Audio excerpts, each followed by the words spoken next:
Welcome to the Unhurried Adventurers channel. You know, we've been to a lot of great places over the years, but this trip was different. That's right. 5 countries in 3 weeks, and a part of the world we knew very little about before we arrived. From snow-capped mountains to Silk Road cities to Soviet-era monuments, we had a lot of unexpected experiences. 5 countries and 5 very different stories. In this video, we're going to take you on a complete journey of the 5 stands. Roll it! No rush, no race, no need to fight. Unhurried adventurers, come roll with us.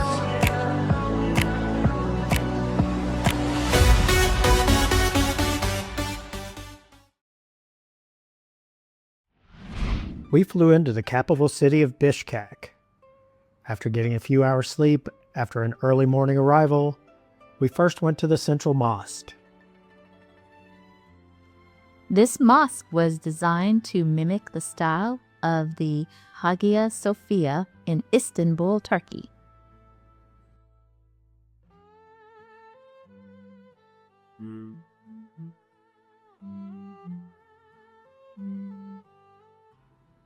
Next, we headed into central Bishkek and were lucky enough to catch the changing of the guard ceremony.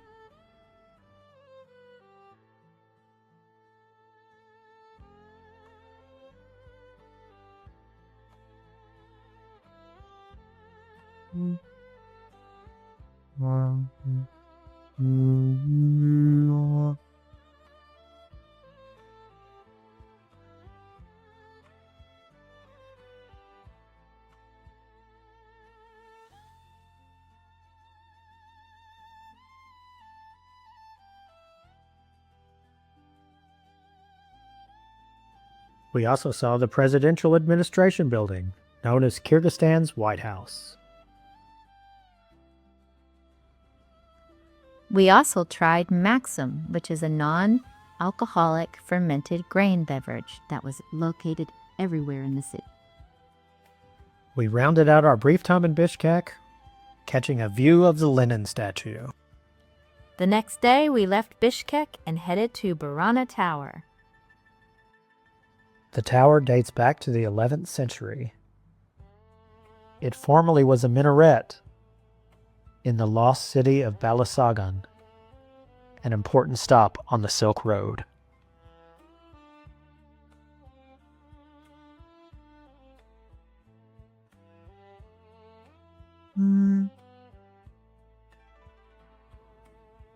We walked around the area and stumbled upon the stone grave markers from the 6th through the 10th centuries, with faces carved on them. Then it was off to the Chan Kimen Valley, where we enjoyed a homestay. We enjoyed a really good meal, complete with our first taste of plov. Afterwards, some of our group went horseback riding, but we chose to go on a hike and managed to miss the rain from the threatening clouds.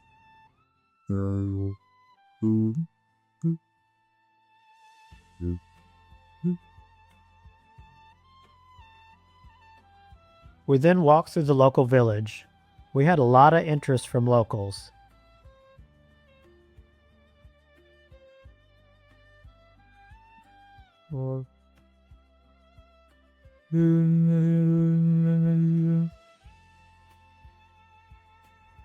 We had a beautiful view of the mountain and some wildlife just outside our room. The next day started with an eagle hunting demonstration. These eagles were very impressive. They actually can see over 3 kilometers. An eagle was released from the top of the hill and could see a small piece of meat in his trainer's hand.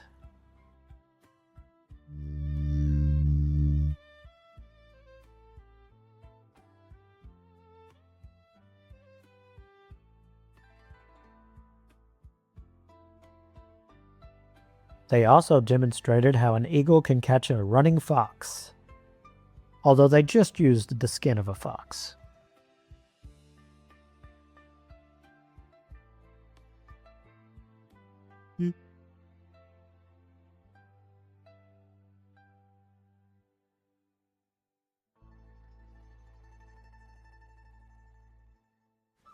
Next, we saw a demonstration from Taigans, the traditional hunting dogs of Kyrgyzstan.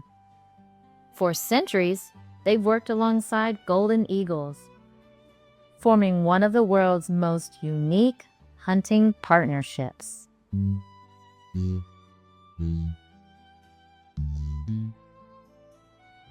Then we saw an archery demonstration where he made it look effortless.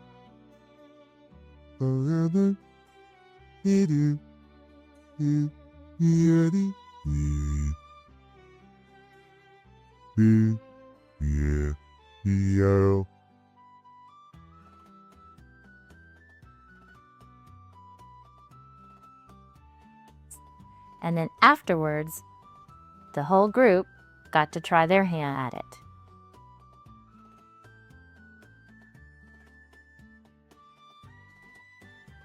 Then we each got to pose with an eagle.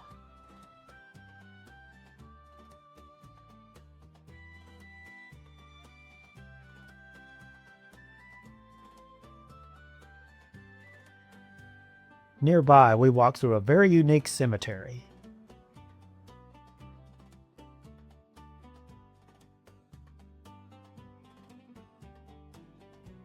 We've never seen elaborate headstones quite like this.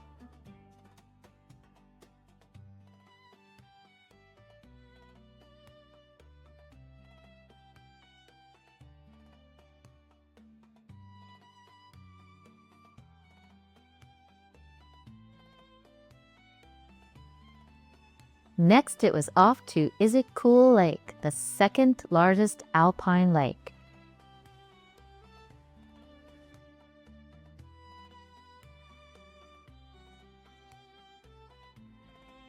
We took a hike up a steep incline to see amazing views of the lake as well as the canyon on the other side.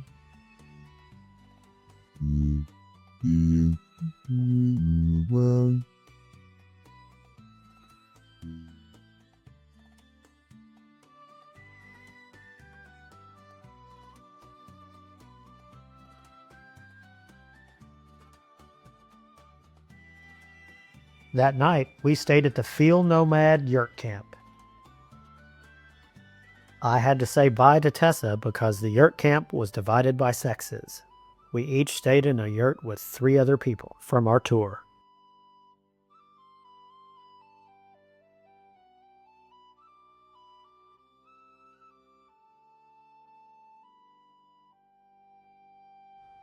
There was a central yurt where we had both dinner and breakfast the next day, sitting on the floor. The next day, we hiked through Fairy Tale Canyon. Over millions of years, wind and water carved the red, orange, and yellow sandstone into bizarre shapes that resemble dragons, castles, snakes, sleeping giants, and even sections of the Great Wall of China. Our next destination were the Yeti Oguz Rocks. Yeti Oguz means 7 bulls. According to legend, these rocks were formed from the blood of 7 bulls. Almost every direction you looked in Kyrgyzstan, you saw mountains.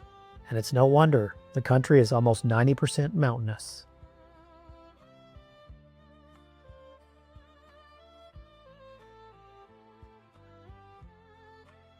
We even had lunch in a place with 360-degree mountain views.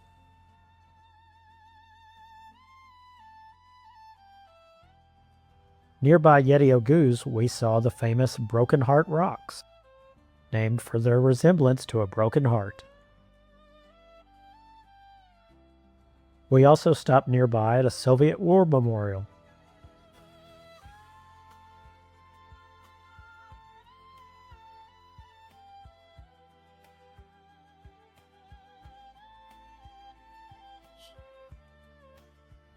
In Karakol, we visited the Holy Trinity Orthodox Church. After a major earthquake destroyed the original church, the current wooden cathedral was completed in 1895. The building is constructed primarily from wood because wooden structures were considered more resistant to earthquakes than brick buildings. We also visited the Dungan Mosque, built in 1910 by Chinese Muslims who settled in Kyrgyzstan. Its colorful Chinese design and nail-free wooden construction make it one of the country's most unique buildings.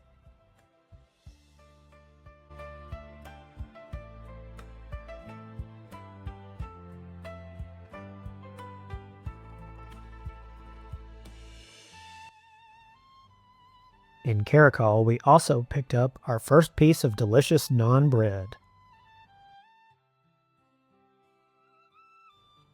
Baked on the side of a hot oven.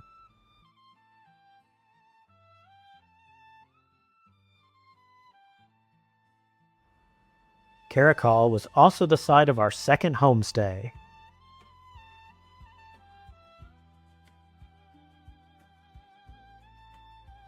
Where we were treated to an amazing folklore show.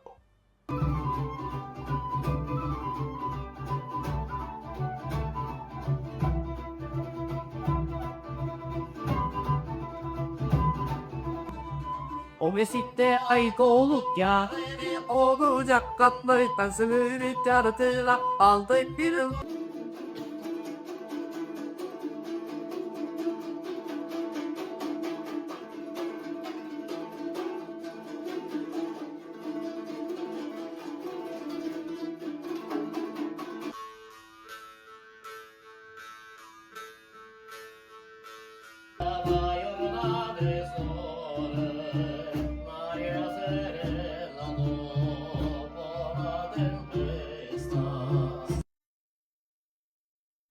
We loved our time in Kyrgyzstan, but it was time to say goodbye as we headed off to Kazakhstan.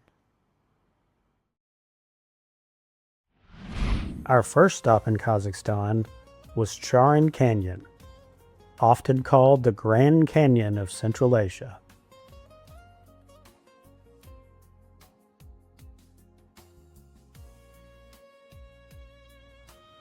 Stretching more than 150 kilometers, its towering red rock formations were carved over millions of years by wind and water.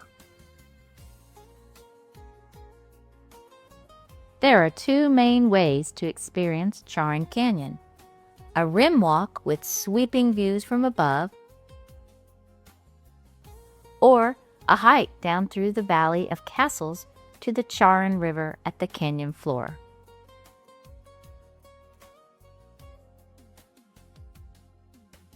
We were able to do both during our quick visit.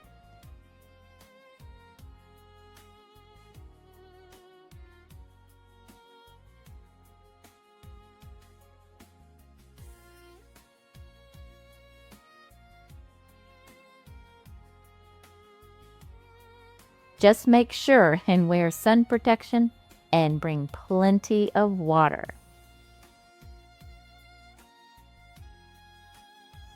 On most days, they have 4x4 vehicles which provide taxi services either into the canyon or back from the canyon floor.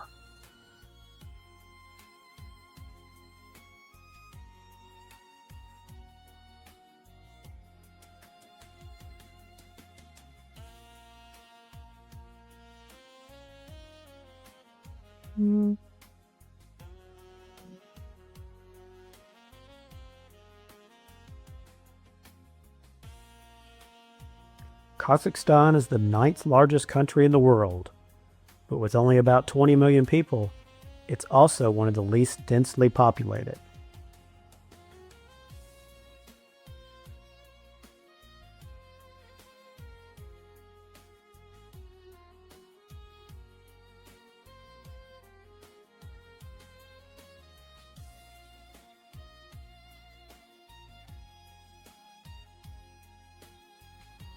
Our next stop after Charin Canyon was the city of Almaty. Almaty is Kazakhstan's largest city and former capital. Nestled against the Tian Shan Mountains, it's known as the City of Apples and offers a unique blend of urban life and stunning mountain scenery. Our first evening, we walked around and saw some of the main sights of central Almaty.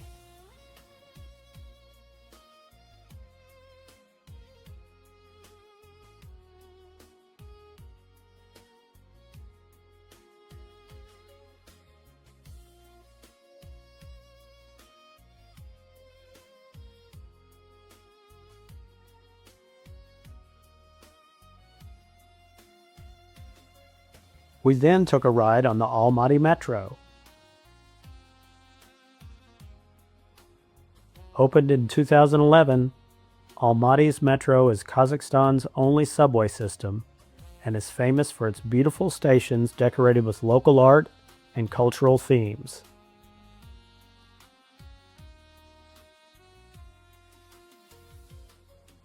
We bought one ticket and then stopped at some of the most beautiful stations along our way to dinner on Arbat Street.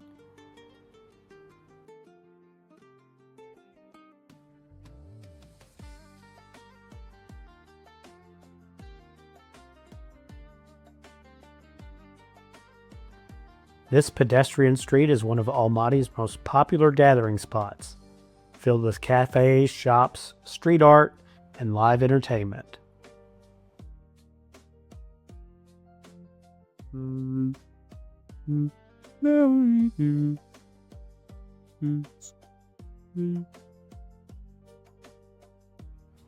The next morning, we headed up to Shimbulak Mountain Resort.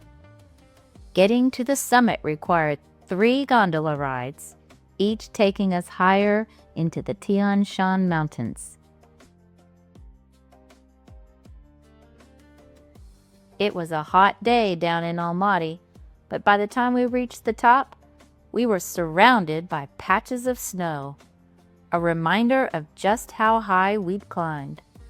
3,200 meters, or 10,400 feet.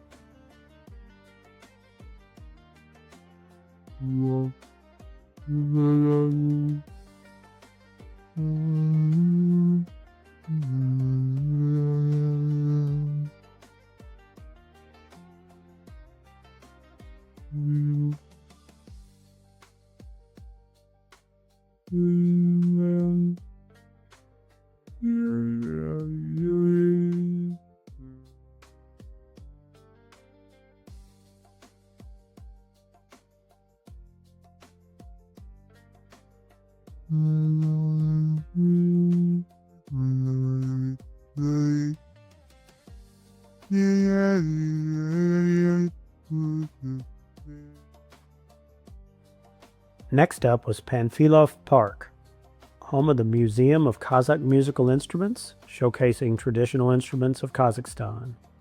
We then visited the Memorial of Glory, which honors the sacrifices of Kazakh soldiers during World War II.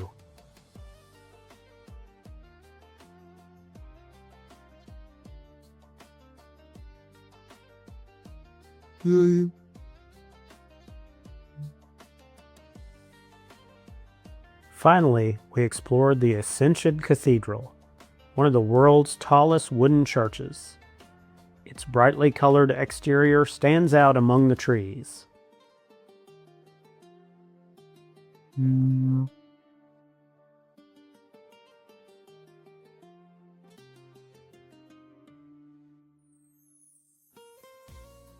While the richly decorated interior features ornate icons, murals, and intricate craftsmanship.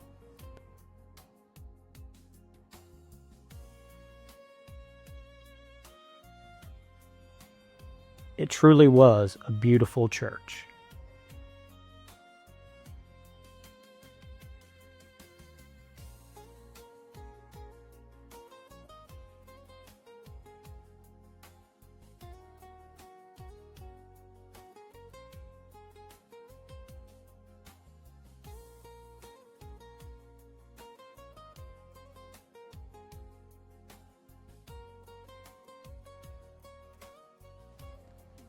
At Almaty's famous green market, we stepped outside our comfort zone.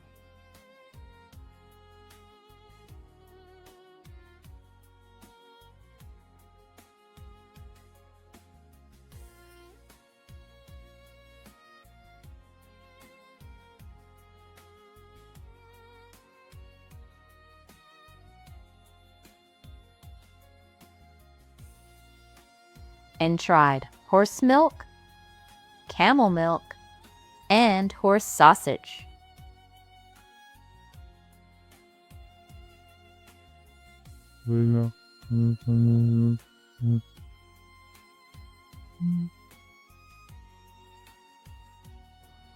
Traditional foods deeply rooted in Kazakhstan's nomadic culture.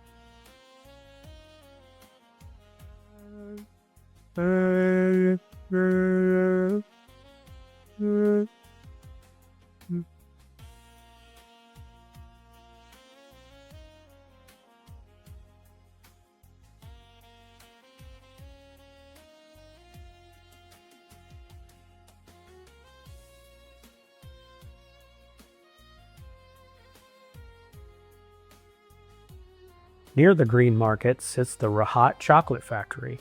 It's Kazakhstan's best-known confectionery company and a popular stop for anyone with a sweet tooth.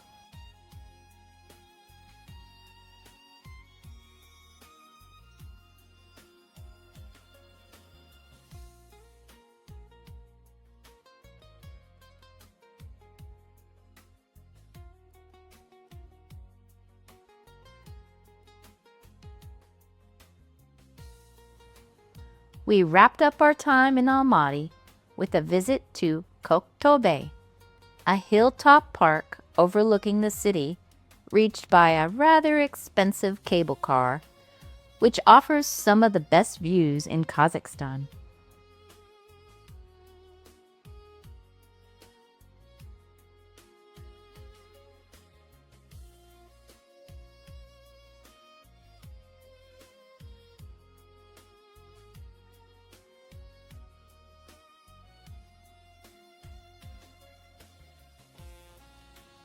There's even a statue of the Beatles there.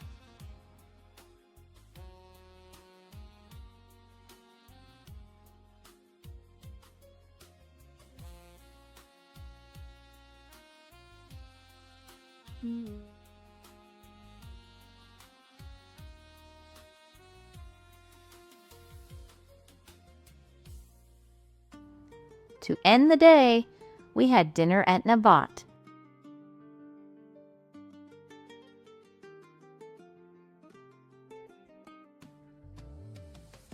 Where we tried beshbarmak, Kazakhstan's national dish made with boiled horse meat and noodles.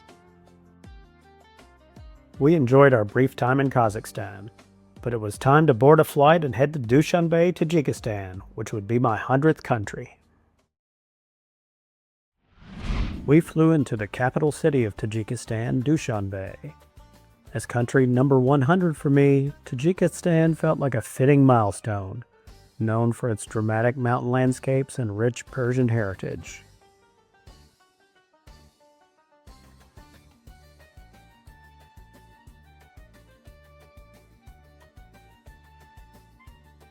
We arrived in the early evening and did a walking tour of some of the main sites of Dushanbe, including the Ismail Somoni statue.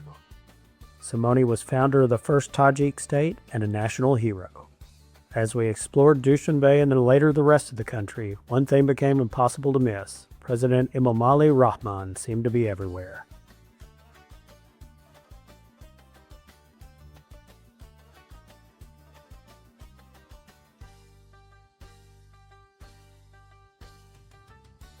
We also visited the Independence Monument, which celebrates Tajikistan's sovereignty, and Radaki Park, a gathering place named after the father of Persian literature.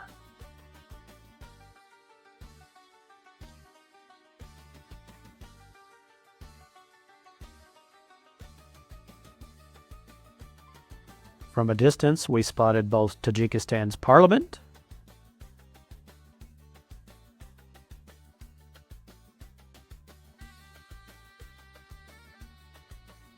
and the so-called White House of Tajikistan.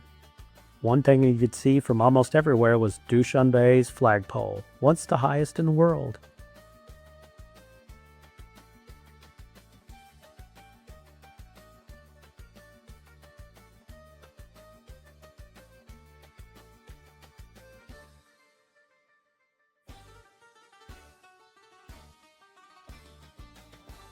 That evening, we celebrated my 100th country with a delicious dinner at Shanor Restaurant.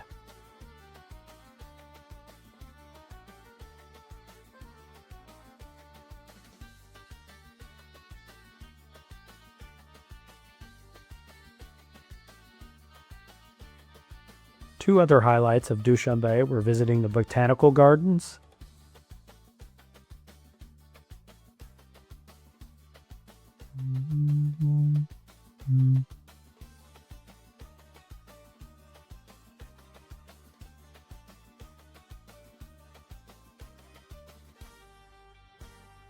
as well as Flagpole Park.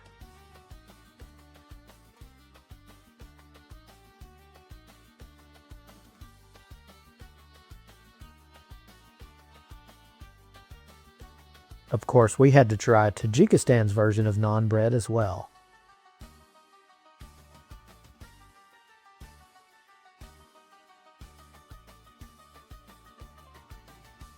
Leaving Dushanbe behind, we headed north toward Iskanderkul, one of Tajikistan's most famous alpine lakes.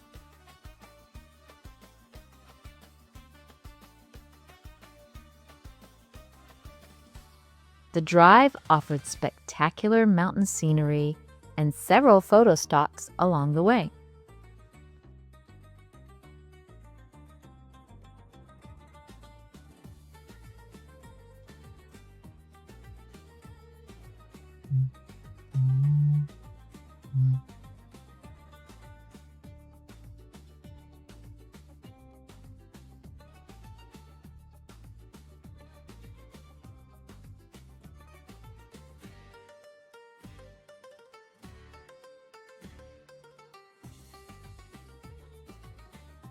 We were amazed at how quickly our driver was able to change a flat tire that we got along the way. After arriving, we hiked to a nearby waterfall known as the Niagara of the Fan Mountains. We were rewarded at the end of our hike with a beautiful rainbow.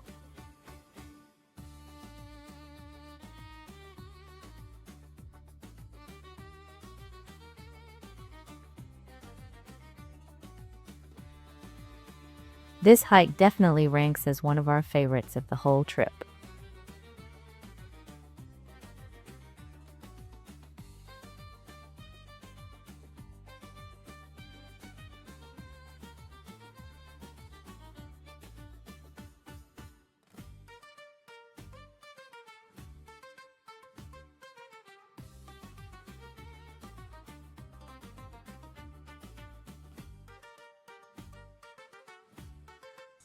Before enjoying lunch overlooking the lake.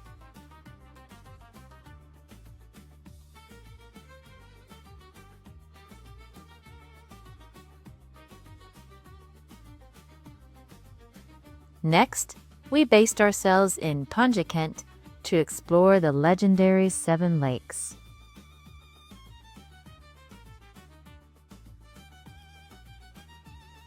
We stopped at each lake along the way and took many pictures.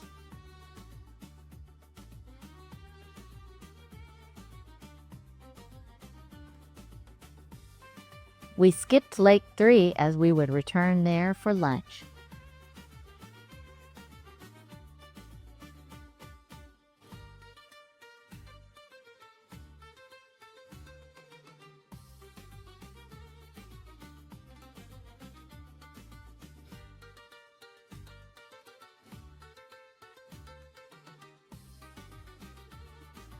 We were approached by children selling bracelets at several stops along the way.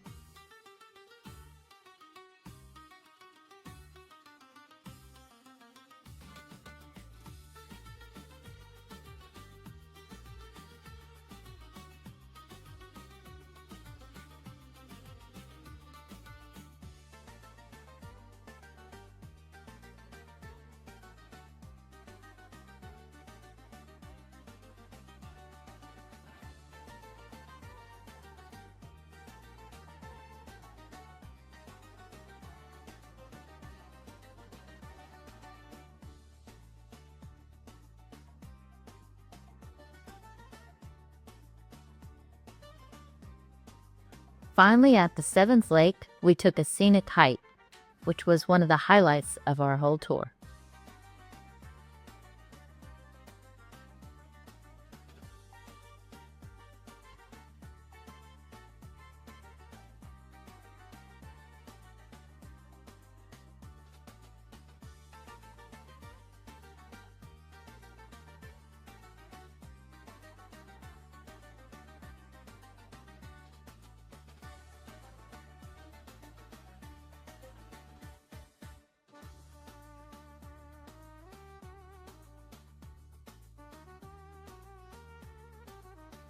On the return journey, we stopped at Lake 3 for lunch while taking in the views.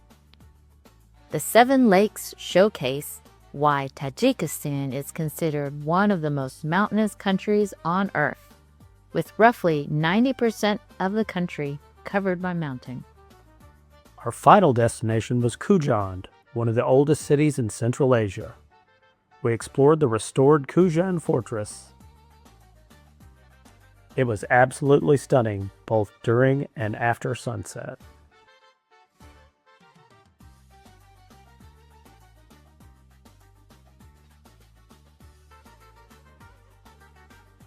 And it was equally impressive inside.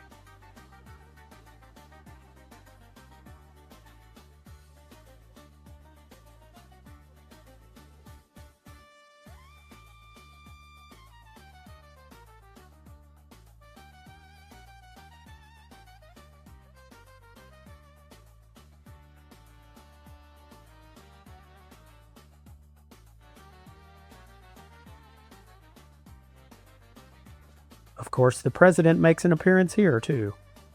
We also visited Arbab Palace, a grand building inspired by Peterhof Palace near St. Petersburg, built by collective farm leader Said Koja Urankojayev.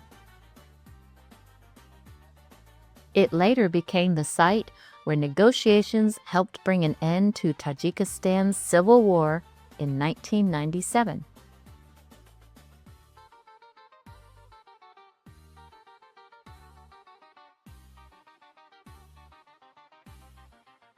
In the heart of the city, we toured both the old mosque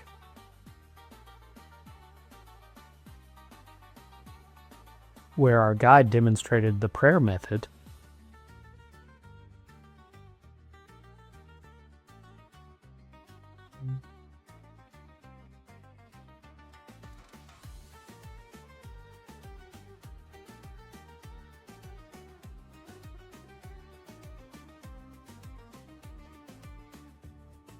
we also visited the new mosque complex as well.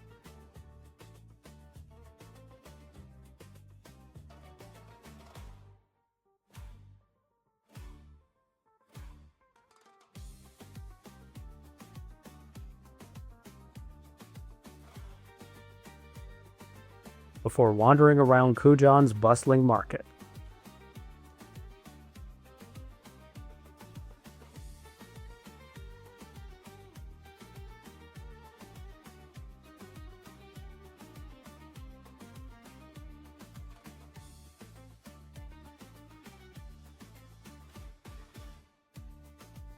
Finally, we also visited the Sugd Region Museum, learning a little more about the history and culture of northern Tajikistan.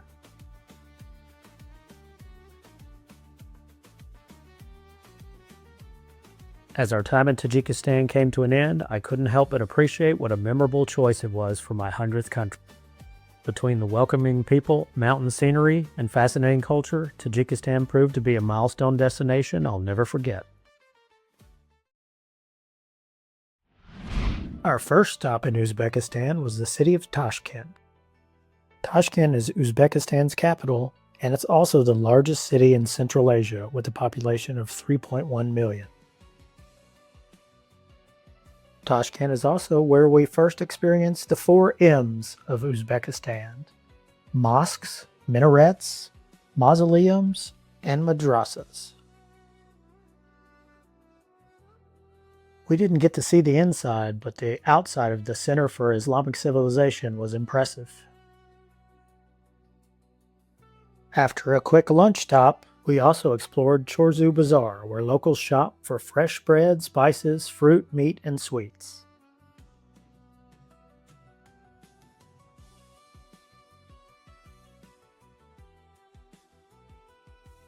It was one of the nicest of the many bazaars we experienced on this 5 STANS trip.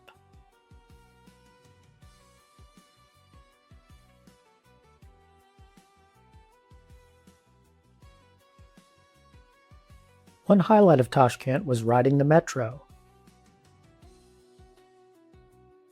Every station has its own personality with marble columns, chandeliers, mosaics, and artwork.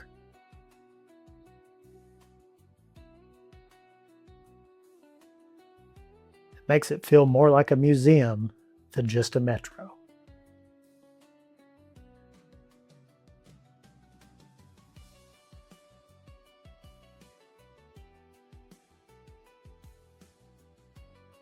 We didn't have a long time to explore Tashkent, but it seemed like a city that would be worth exploring more.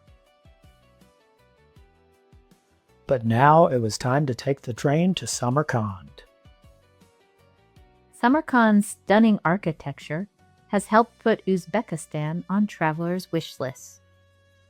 Our first stop was Gur-e Amir Mausoleum, the final resting place of Timur, and one of Samarkand's most iconic landmarks.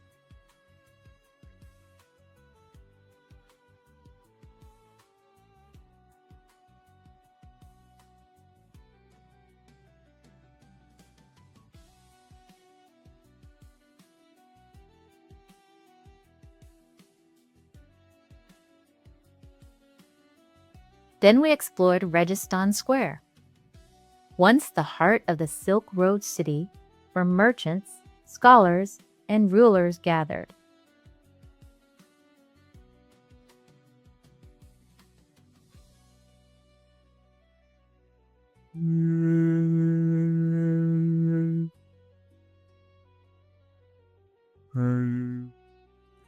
Built between the 15th and 17th centuries, the 3 magnificent buildings surrounding Registan Square have stood here for over 400 years.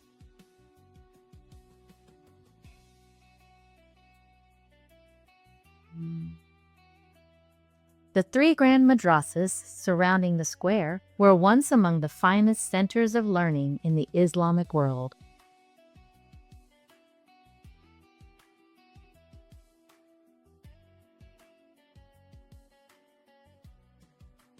Today, they have been transformed into museums and small shops, welcoming visitors from around the world.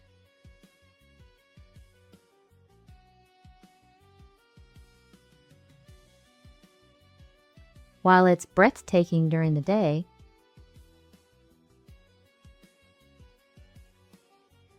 it takes on a whole new life during the spectacular nighttime light show.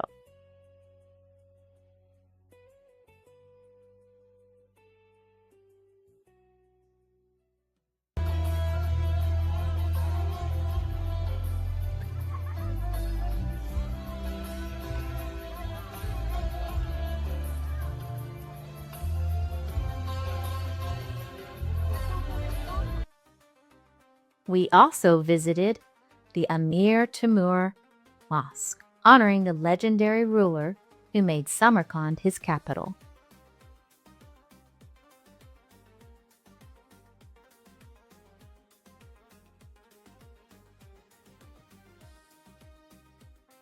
At Sia Bazaar, we got our first taste of Samarkand's famous bread.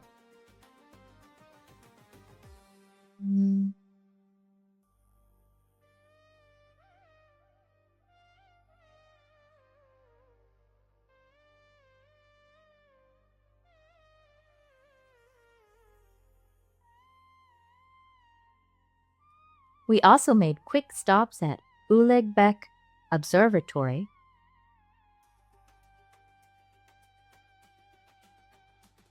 and the Afrasiyab Museum.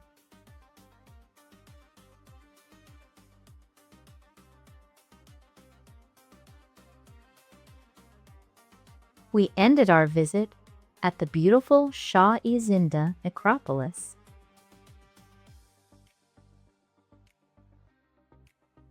Where rows of ornate mausoleums are covered in some of the finest blue tile work in all of Uzbekistan.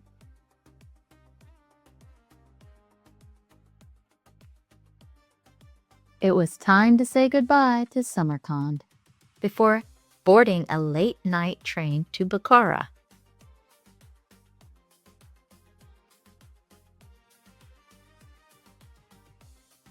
Bukhara is one of the oldest cities in Central Asia, with over 2,500 years of history. It was once one of the Silk Road's most important trading centers, connecting merchants from China, Persia, the Middle East, and Europe.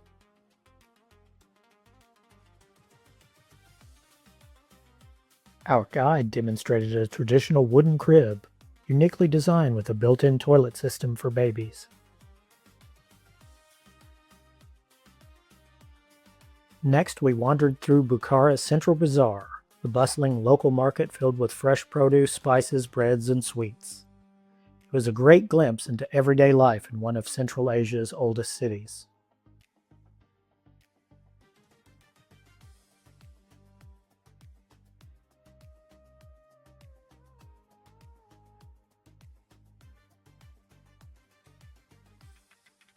We also stopped by the Bolo House Mosque, famous for its carved wooden columns, and still an active place of worship today.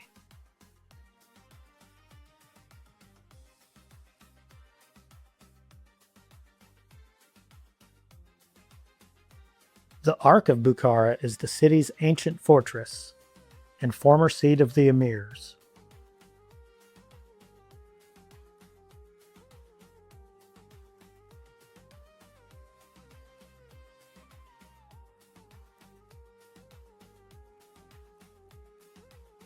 Inside, we visited the Coronation Hall, where Bukhara's rulers were once officially crowned.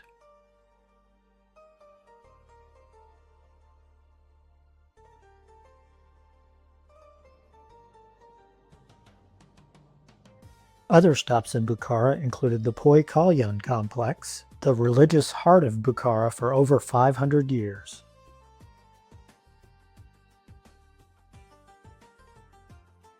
The complex is home to the Kalyan Mosque.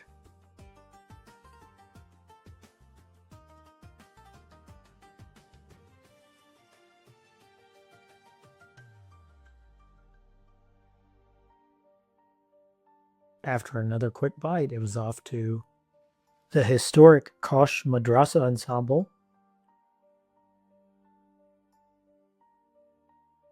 we also saw the Toki trading domes, covered Silk Road bazaars built in the 16th century. Originally there were 6 domes, but 4 remain. Nearby, we peeked into the men's hammam. Since it was 40 degrees outside, a hot bath did not sound good. In the jeweler's dome, we watched a goldsmith at work.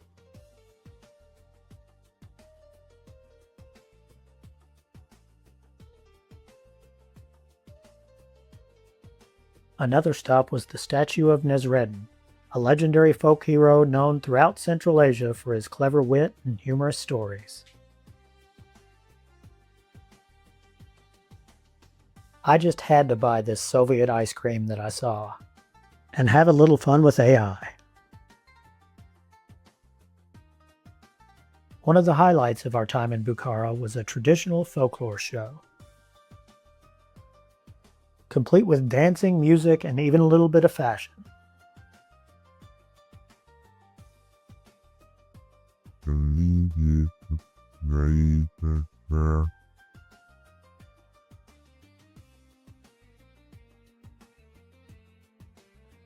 And of course, Tessa never misses an opportunity to dance.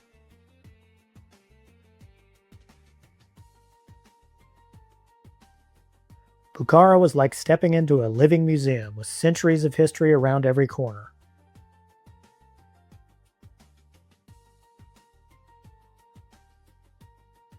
After 2 unforgettable days exploring its ancient streets, it was time to continue our journey to Khiva.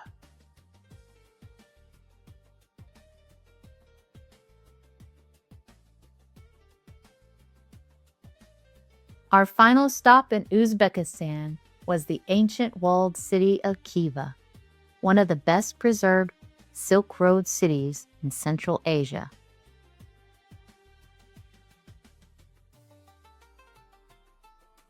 We arrived in Khiva on a special day, as locals were excited to watch Uzbekistan take on Portugal in the World Cup, even though the game didn't go their way.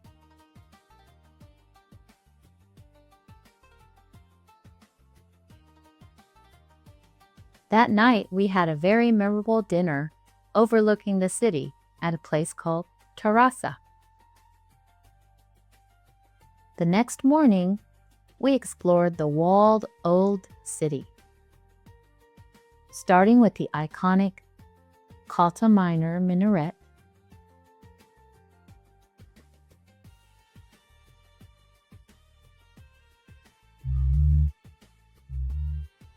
before visiting the Khan Madrasa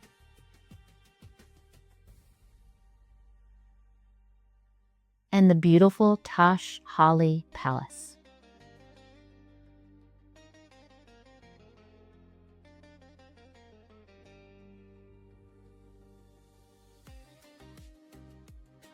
We also stopped at the Pahlavan Mahmud Mausoleum,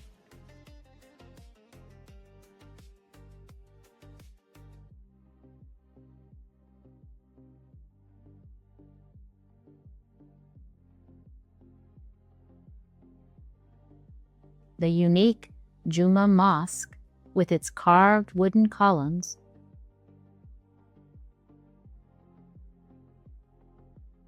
and the Islam Khoja Minaret, the tallest landmark in Khiva. Next up in our adventure, mysterious Turkmenistan. As we crossed the border from Uzbekistan into Turkmenistan, the first city we drove through was Dashagus. It gave us our first real glimpse of the country, with its wide streets, marble buildings, and surprisingly quiet roads. In many ways, it felt like a preview of what we'd later see in Ashgabat.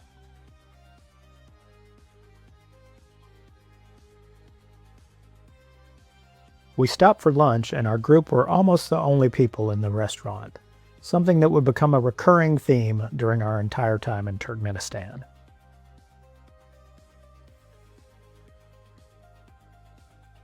Because the road was far too rough for a bus, we split into smaller 4x4 vehicles for the journey to the Darvaza gas crater.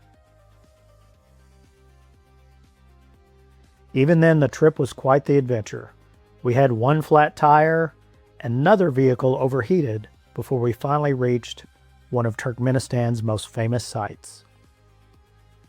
We finally arrived at the Darvaza gas crater. It was created in 1971 when a Soviet drilling rig collapsed into a natural gas cavern. The gas was set on fire with the expectation that it would burn out in a few days. More than 50 years later, it's still burning. Before sunset, we checked into our yurt camp.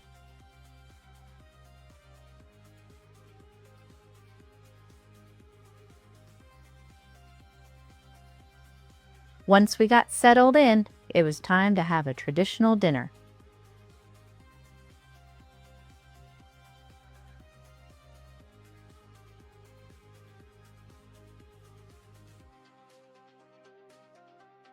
And even met one of the camp's most unusual residents, a friendly pet hedgehog.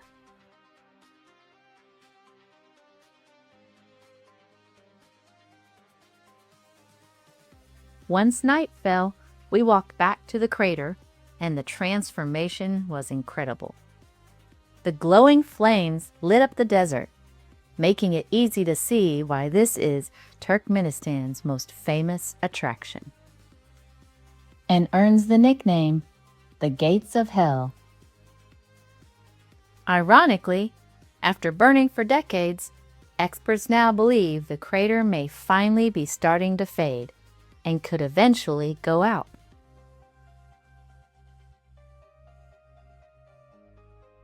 After a very hot night's sleep, we set off for Ashgabat, stopping at a nearby mud crater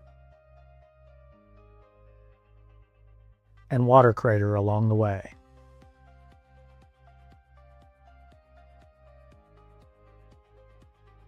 One of the coolest sights along the drive to Ashgabat was seeing camels roaming freely alongside the road.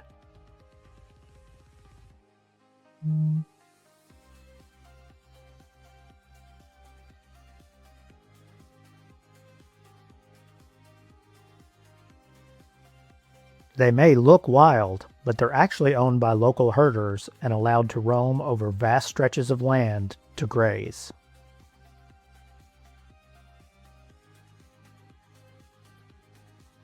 We arrived in Ashgabat, where even the airport makes a statement with its giant bird-shaped design.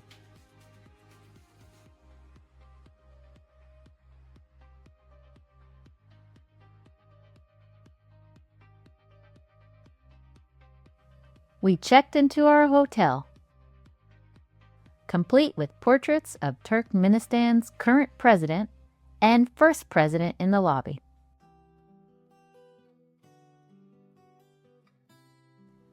We were pleasantly surprised by the hotel. It even had a beautiful outdoor pool.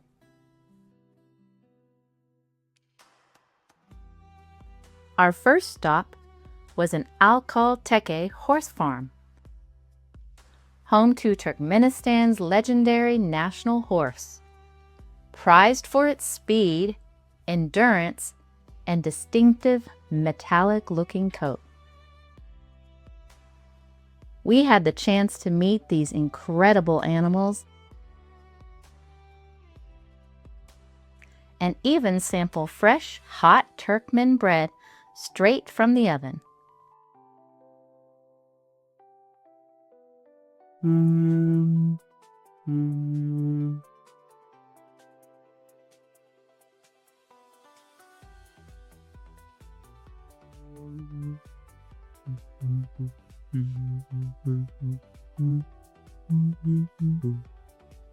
These elegant horses have been bred in Turkmenistan for thousands of years and are considered a national treasure.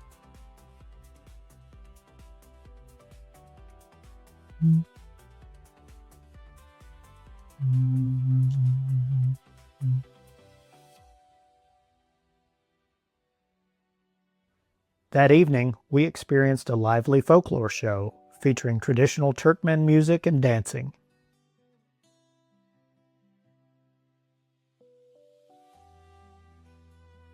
The energetic performances, colorful costumes, and synchronized movements offered a glimpse into the country's rich cultural traditions.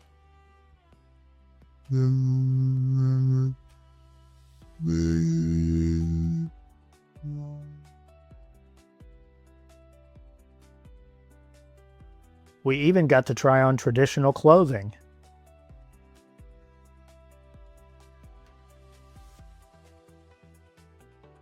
And one of the most fun things of the trip was taking part in a reenactment of a Turkmen wedding.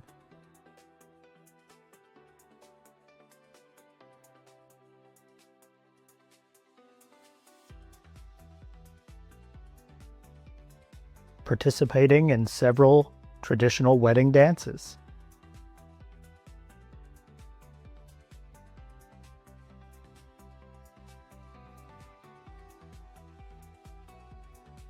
Little did we know it wouldn't be the last wedding we'd attend that night.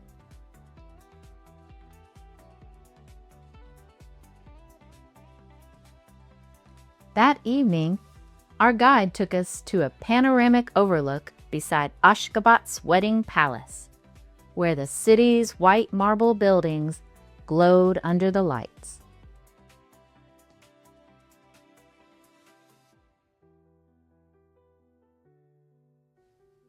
The view was spectacular, but the night was about to get even more memorable.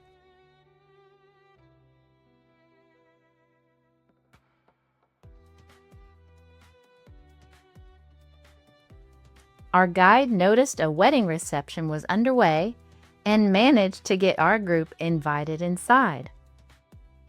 Before long, we were taking photos with the guests, celebrating alongside them, and they didn't want us to leave.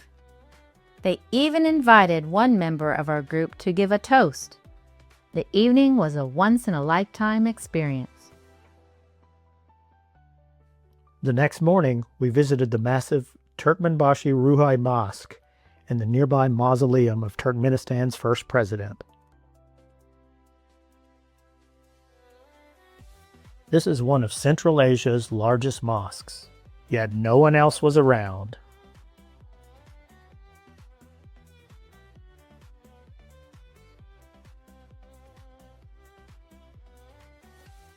Inside, we saw an enormous star-shaped hand-woven carpet. The mosque was certainly impressive, but we just couldn't shake that feeling of, where is everybody?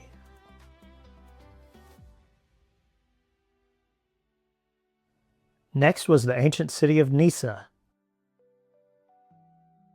Nisa is a UNESCO World Heritage Site and the former capital of the Parthian Empire over 2,000 years ago. Although locals had known about these ruins for centuries, archaeologists didn't begin uncovering Nisa's secrets until the late 1800s, with major excavations starting in the 1930s.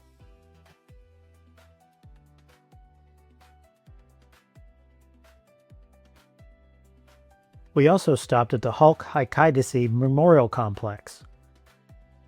This complex is dedicated to the victims of war as well as the 1948 Ashgabat earthquake. Once again, we were the only visitors, making the experience even more surreal. Next, we rode the world's largest indoor Ferris wheel.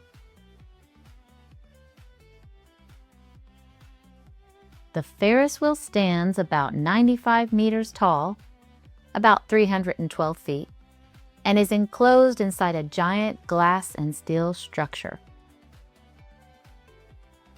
It opened in 2012 and has become one of Ashgabat's most recognizable landmarks.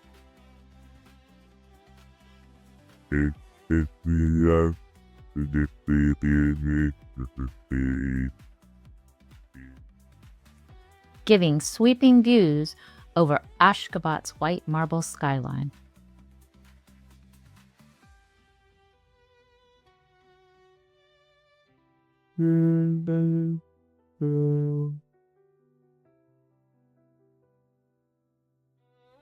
We then stopped at the massive bicycle monument before driving through the city's remarkably empty streets.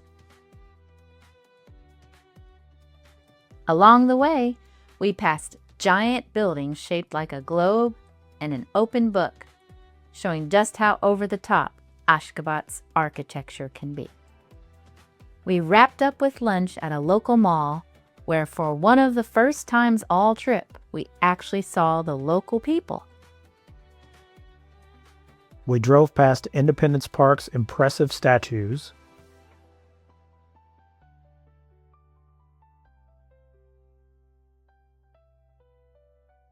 as well as the Runama Monument, dedicated to the spiritual guidebook written by Turkmenistan's first president, and once required reading for every student in the country.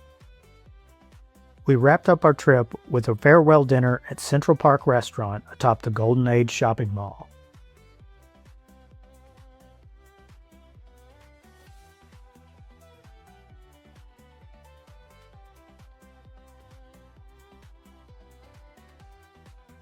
As the sun set over Ashgabat, we took in the incredible views of the city.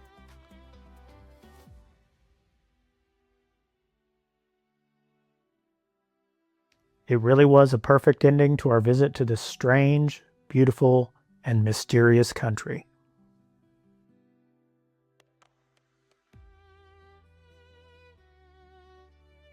If you enjoyed coming along on this journey, please give this video a thumbs up, subscribe to the channel, and join us for more slow travel adventures around the world.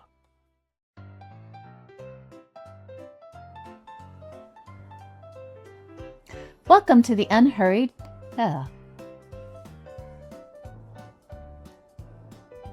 Welcome to the Unhurried Adventurers channel. You know, we've been to a lot of great places over the years, I paused too long anyway, so. Welcome to the Unhurried Adventurers channel. You know, we've been on a lot of great trips over the years, but this trip, that's not what I was supposed to say.